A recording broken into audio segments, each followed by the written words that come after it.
গল্প অ্যানিমেশন চ্যানেলে আপনাদের স্বাগত। আমাকে আর মা বলে ডাকবি না। লজ্জা করে না একটা মা মরা মেয়েকে এভাবে কষ্ট দিতে? মা, ও মা, কোথায় গো তুমি? তোমাকে ছাড়া যে আমার একদম ভালো লাগছে না মা। ও মা, তুমি আমার কাছে এসো না, আমায় আদর করো না মা। এইভাবে কাঁদতে কাঁদতে টুনি প্রত্যেকদিন ঘুমিয়ে পড়তো।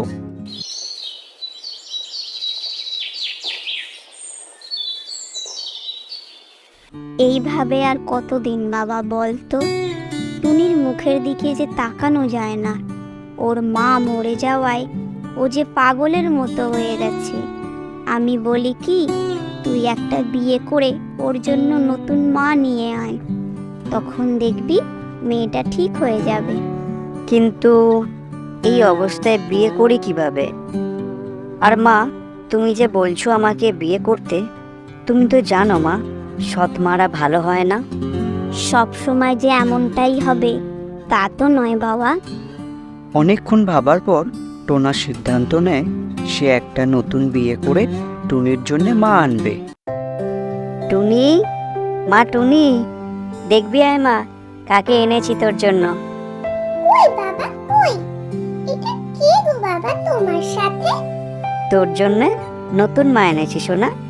এখন থেকে নতুন মা তোকে রোজ রাতে গল্প বলে ঘুম পাড়িয়ে দেবে, কেমন?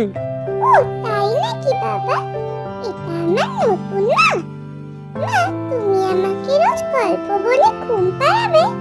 শুধু গল্প কেন সোনা, আমি তোমাকে রোজ খাইয়েও দেব, আর রোজ বিকেলে নদীর ধারে ঘুরতেও নিয়ে যাব। তুমি আমাকে রোজ ঘুরতে নিয়ে যাবে? কি মজা! আমার খুব আনন্দ হচ্ছে। তুমি অনেক ভালো নতুন মা।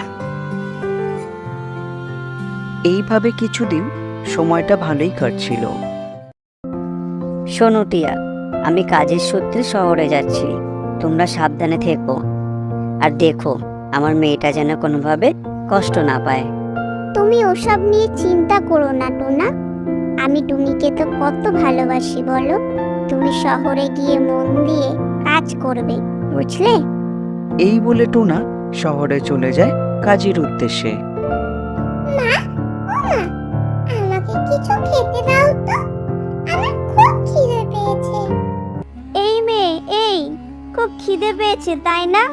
যা, কুয়োতে জল আছে, পেট ভরে জল খেয়ে নেই। তুমি এসব কি বলছো মা?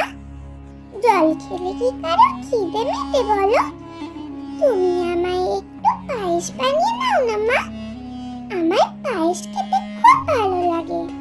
আহা, শখ দেখো মেয়ের। তুই এতদিন আমায় অনেক জ্বালিয়েছিস।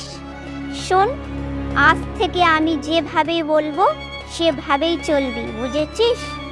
তুমি এরকম ব্যবহার করছো কেন মা? আমি কি কোনো দোষ করেছি? চুপ কর তো তুই।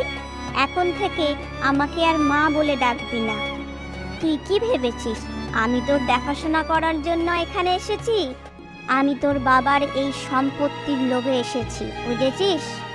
এখন যা রান্নাঘরে, আজকে রান্না সেরে ফেল গিয়ে, তা না হলে আজ তোর খাওয়া বন্ধ। টুনি তার নতুন মায়ের এরকম আচরণ দেখে কাঁদতে কাঁদতে রান্না করা শুরু করে। এই মেয়ে, রান্না হলো? এখন যা, নদী থেকে জল ভরে নিয়ে আয় তো। এবার আমাকে কিছু খেতে দাও মা, আমার অনেক খিদে পেয়েছে। তোর আবার খিদে পেয়েছে? যা, কালকের একটা বাসি রুটি আছে, ওটা খেয়ে নে। কিন্তু বাসি শক্ত রুটি আমি খেতে পারি না মা, ওটা তুমি খাও। আমাকে একটু গরম ভাত দাও। কি, গরম ভাত খাবি? দাঁড়া, আজ তোকে এমন গরম ভাত খাওয়াবো। গরম ভাত খাবি তাই না? গরম ভাত, জন্মের মতো গরম ভাত খাওয়াবো তোকে। তোমার থেকে আর কিছু খেতে চাইবো না। মা, ও মা, তুমি কোথায় গেলে মা?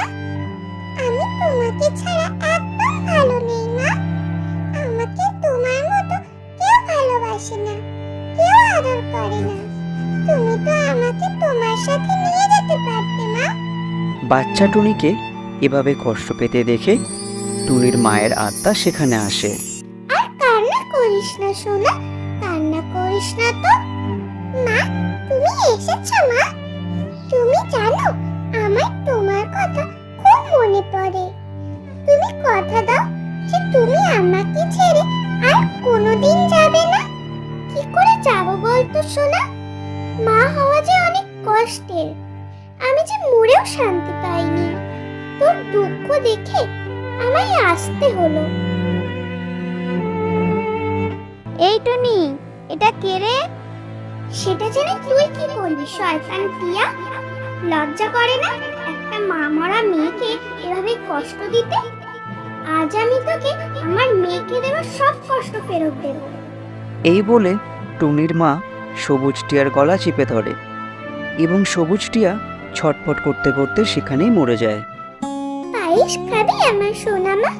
হ্যাঁ মা, অনেকদিন খাইনি।